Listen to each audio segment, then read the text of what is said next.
تمہارا چہرہ دیکھتا ہے نہ تمہاری جیب دیکھتا ہے، مالک تو جب دیکھتا ہے تمہارا دل ہی دیکھتا ہے۔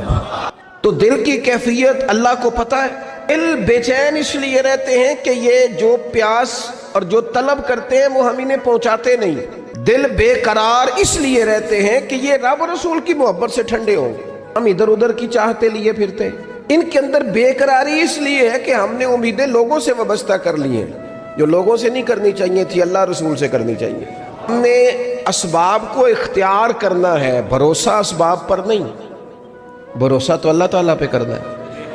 تو جب تک دیکھیں نا قرآن مجید نے کیا کہا، قرآن مجید نے کہا والذین آمنوا اشد حبا للہ، فرمایا وہ لوگ جو ایمان لے آئے وہ اپنے رب سے شدید محبت کرتے ہیں، اپنے رب سے پیار کرتے ہیں۔ ان کے سجدے بوجھ نہیں، ان کے سجدے تو لذت ہیں۔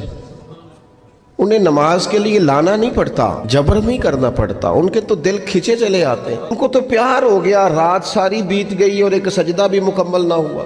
وہ تو مال چونکہ اللہ نے دیا ہے تو راہ خدا میں خرچ کرتے وقت ان کی طبیعت کسی قسم کا تکلف نہیں محسوس کرتی، کوئی بوجھ نہیں محسوس کرتی، چونکہ وہ ہر چیز سے بڑھ کر اللہ رسول سے پیار کرتے ہیں تو یہ چیزیں ان کے سامنے کبھی بھی رکاوٹ نہیں بنتی۔